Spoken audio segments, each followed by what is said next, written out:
Hey guys, Thunder E here, and today we're taking a look at gaming on the Galaxy S22 Plus and why I think this might be a better gaming option than the Galaxy S22 Ultra. Now, if you're going, that is blasphemy, well, hear me out. But before you do that, go ahead and hit that subscribe button and notification icon to get notified of our latest videos. And thank you for joining us here on the channel. Now, I also want to give a big shout out to our sponsor for this video, Morning Brew. One of the best places you can get your daily news without actually you doing any work whatsoever, and it's completely free. Okay, so we have the Samsung Galaxy S22 Plus here, and we've seen gaming on the Galaxy S22 Ultra. But what is different between the Ultra and the Plus, and why do I think this might be a better gaming device? So we start off here, we've got a design that's very similar to what we had last year with the S21 line, except of course you can see this doesn't flow all the way through. It kind of stops here, so it's a little different design language. In terms of size, you're looking at something that has a 6.6-inch display. It is an awesome looking display, and of course, again, we have Ichigo right here, so all you wallpaper lovers, I will leave that for you down below.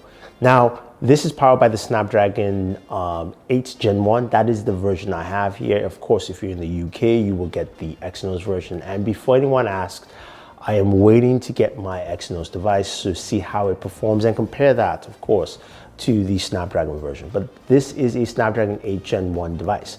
Now, it also comes with a 4500 milliamp battery. And in terms of speakers, you guys have seen our speaker test. If you haven't already, there's a link for you here to check out the speakers on this device. Of course, the dual speakers, to see how it stacks up and what kind of performance we actually get with it. That being said though, one of the things I do like about this device is the display. It's got a flat display surface, and granted, I do love curved displays, but this felt really comfortable to hold, and as you can see, it feels very nice. And when you're getting into gameplay sessions, just being able to see the screen quite well, and also you don't have that rolling edge in any case if you're using either side of the screen, I think that is a big plus. Now, the other thing with this device is the fact that it has a Full HD Plus display compared to a 2K display, and that comes in to bear pretty well with this device in terms of gaming. But another thing you'll find is that when you go into the settings, you can change from 60 Hertz to 120 Hertz with the adaptive refresh rate, but you cannot change your screen resolution. It is just set at its Full HD Plus. There is no option to swap that out, which I just found quite interesting, but something to note. So you guys like to see benchmarks. For me, benchmarks are not that important, but I wanted to start off with showing you some benchmarks here. And we're gonna go ahead and look at Geekbench first, and we'll start off with our CPU benchmark. So that's the CPU reading here, and I'm gonna go into the S22 Ultra to give you guys a reference point, so you have a good idea of what the benchmarks actually look like. Now, if we go here into our CPU benchmarks, you can see the difference between the two. A little bit more in terms of the single core score, and a little bit more in terms of the multi-core score. Now let's go ahead and check out our compute benchmarks and see what we also get with that as well, and see if there's a major difference. You can see the compute benchmarks are much closer. Again, this is a Snapdragon 8 Gen 1, so we should see numbers that are similar. So another benchmark I wanted to showcase is from 3D Mark. This is the Wildlife Extreme stress test. So this is a stress test that runs for about 20 minutes on the devices. And here's a very stark difference. You can see the stability levels for the 22 Plus is 76%, while for the 22 Ultra is 66% there. So it's more stable when it comes to running your games, it looks like. Overall, long period of time. You can see the graph here and the loops. And then our FPS range is slightly higher here on the S22 Plus, with from 8 FPS to 19. And on the Ultra, it is 6 to 18. So again, you can see that there. Battery usage or battery consumption, you can see 50 to 34%, 84 to 74%, as you would expect, of course, with these devices. And we'll tell you why that is in a second. But before you start searching and wondering where to get that kind of information, How about you get your information, of course, from Morning Brew, which is a lovely newsletter you can actually sign up for free. I mentioned for free right now. One of the things I'd like about Morning Brew is the fact that this is a newsletter that is curated to meet your own needs. So looking at Morning Brew, you get your news on a daily basis, 7 days a week, and it actually curtails it to specific things that you're looking for, whether you're looking at market news, you're looking at tech news. And one of the things I like about them is that they've got news articles that are basically coined and phrased the best way. So they're funny, they're witty, they are very innovative, and you can see avocado supply is browning pretty fast. And if you live in the Northeast like me, especially if you lived in Brooklyn, you know you love your avocados. But anyway, guys, go ahead, sign up for Morning Brew. It is free. Use the link down below so you can get your own compiled news on a daily basis, and it should be fun. As we take a look at this device, and we can see the numbers here show a benefit to having the S22 Plus. Let's take a look at some of the games. So first off, we're starting off with Call of Duty Mobile, a game that, again, should run pretty well, and it also felt pretty smooth on here. Now, in terms of the benchmark scores, we got 60 frames per second, which is nice, and of course that ran pretty well. Call of Duty Mobile is a staple. It's just something that you should be able to do quite well, and you shouldn't deviate from those numbers. That's just what I'm looking for here with Call of Duty Mobile. So we, of course, are going to head over to PUBG Mobile. Now, PUBG Mobile, we played at 2 settings, and as you know, PUBG Mobile is a game that a lot of people like to play. Some people ask me about 90 frames per second gaming. It just it's not available right now, and again, I would have to unlock it with GFX tools, which I'm just not doing. That being said, though, playing on Smooth Extreme, was able to get solid 60 frames per second on PUBG Mobile, ran really well, and the performance was pretty solid overall.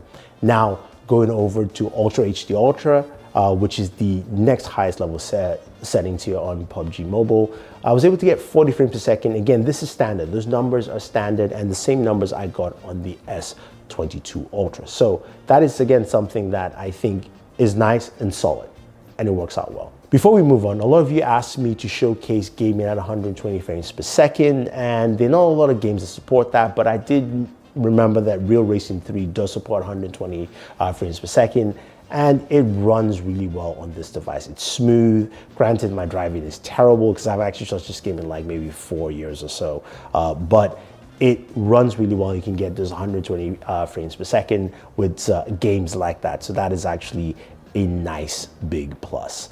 Now, moving over to Black Desert Mobile, this is a game, of course, that we saw on the Galaxy S22 Ultra. We got frame rates about 42 frames per second, and it's quite similar here with, of course, the S22 Plus, where we're getting about 43 frames or so. So in terms of gaming performance there is still a solid match. Now, when we move over to Genshin Impact, this is where we get some things that are really interesting and exciting. Now, we were able to play Genshin on here for a while. We played for about maybe 25 minutes, kind of matching what we got to when we played on the S22 Ultra here. But I want to just point this out. Just remember, this display is a Full HD Plus display, so it's basically a 1080p display. And that actually plays a lot to the numbers you're about to see. So with Genshin Impact, I got actually 51 frames per second playing for that amount of time at the highest settings. Now, you know, Genshin, you can max the game out to be capped at 60 frames per second. And if you remember, the Galaxy S22 Ultra, we got 42 frames per second, while the iPhone 13 Pro Max, which I actually compared recently, go check out that video against the S22 Ultra, we got 39 frames per second. So you can see here that the benefit, I think, of having a display at Full HD Plus goes a long way, because you're not running at max 2K resolution, or you're not trying to at least render that at 2K resolution compared to this. So we got steady 51 frames per second, which is pretty nice when it was a game for quite a bit of time, and that was actually pretty cool. Now, when it comes to temperatures, I was also surprised that my temps only went up to about 103 degrees. I didn't get anything hotter than that, even though probably what you saw on screen there was probably in the 90s or so. But 103 degrees was the highest temperatures I got, especially playing Genshin Impact. So that display, again, I think is my own key factor here in terms of temperatures. Now, battery life gauge, I can't really give you a gauge because I was been kind of power testing on there. I will say though that because you have a 4500 milliamp battery, be very wary of that compared to a 5,000 milliamp battery in terms of battery performance. But what does that tell me? It tells me that when you're going to game on the S22 Plus, you're going to get a really solid, steady performance across the board because, number one, you've got a display that is not a 2K display. You also have the same performance in terms of the Snapdragon 8 Gen 1. And you've got a device that, a lot of people might definitely like because of more of the flat panel. Now, of course, we did try out, of course, game streaming services like Xbox Game Pass, and I use my GameStar controller here. This is the GameStar X2 Type-C. Awesome controller. Works pretty well for this device. And that played well, as you would expect. So game streaming services work out very well. Now, I will have to say that I'm impressed with what the S22 Plus does in terms of gaming. And I think a lot of people will be impressed too. So if you're that person that is a gamer, you want to get the new Samsung Galaxy device, especially within the S22 line, and you're thinking, I want to go all out with the S22 Ultra, maybe. And I think this kind of proves it that the S22 Plus might be the better gaming device for you here than the S22 Ultra. I think that just makes a lot more sense for a lot of people's gaming needs, and the fact that you're not going to be draining as much in terms of performance using this device over the S22 Ultra. So if you guys have any questions, any comments, let me know. If you want to pick up any of these devices, I have links down below, and definitely go ahead and sign up for Morning Brew so you can get, of course, your latest news and information quick and fast. This is Thunder E saying thank you and always enjoy your entertainment.